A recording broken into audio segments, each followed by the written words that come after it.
बुद्धि अगर व्यक्ति की सूक्ष्म हो जाए, यानी कि हम जब फाइन चीज़ों को, सूक्ष्म चीज़ों को पकड़ने के लायक हो जाते हैं, तब हमारे अंदर बुद्धिमत्ता आती है।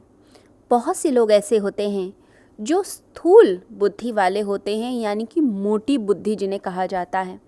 मोटी बुद्धि वाले शरीर के तल पे काम करते दिखाई देंगे।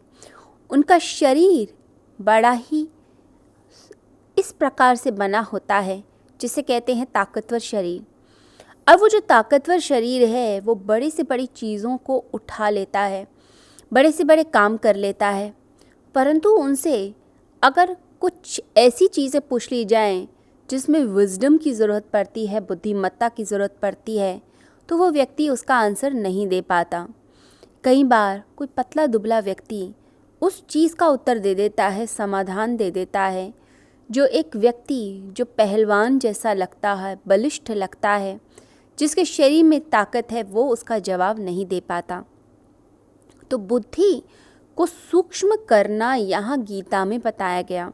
सूक्ष्म यानी कि जब हम उसको फाइन कर लेते हैं, जब हम डेलिकेट चीज़ों को समझने लगते हैं, जब हमें लोगों की भावनाएं समझ आती हैं, जब हमें लोगों की इच्छाएं समझ आती हैं, जब हमें लोगों के मन के अंदर क्या चल रहा है, जब वो समझ आने लगता है, तब हमारी बुद्धि सूक्ष्म होने लगती है।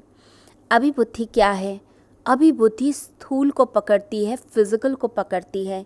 जो सामने दिखता है बस उतना ही जान पाते हैं, लेकिन अंदर हृदय में क्या चला, क्या चीज़ आसपास हो रही है, सूक्ष्म रूप से हो रही है, उसको हम पकड़ ही नहीं पाते।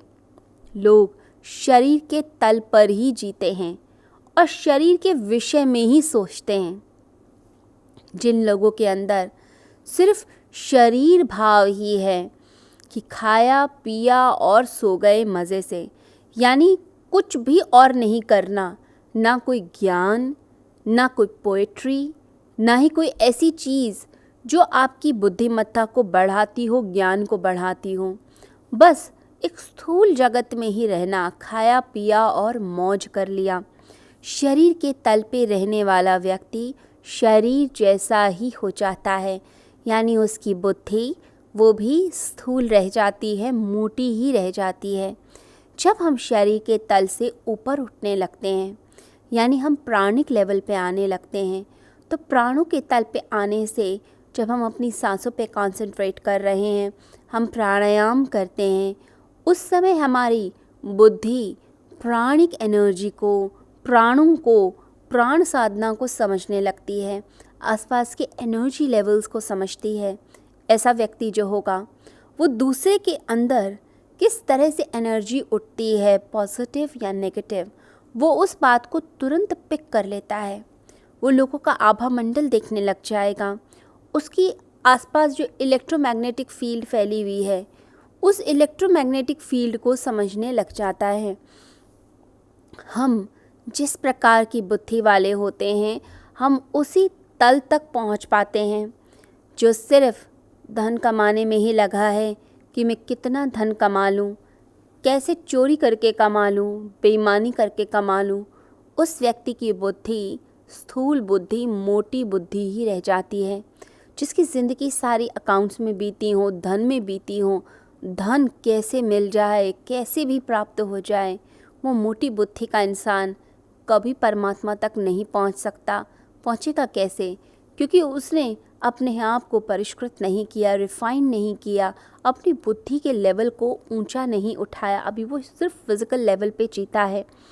तो अपने आप को हमें उन्नत बनाना है। ये नहीं कि हम सिर्फ अपने मकान में प्रॉपर्टीज़ कमाने में ही लगे रह गए, जिसका ध्यान पूरी ज़िंदगी सिर्फ ज़मीन जायदाद, सिर्फ मकान मिले, बड़ा घर, बड़ी गाड़ियाँ, खूब सारा पैसा, खूब सारी प्रतिष्ठा, समाज के लोग सम्मान करने आ रहे हैं, आगे झुक रहे हैं, बस इसी में ही जिसकी ज़िंदगी बीत गई, उसकी बुद्धि कभी सूक्ष्म नहीं होती।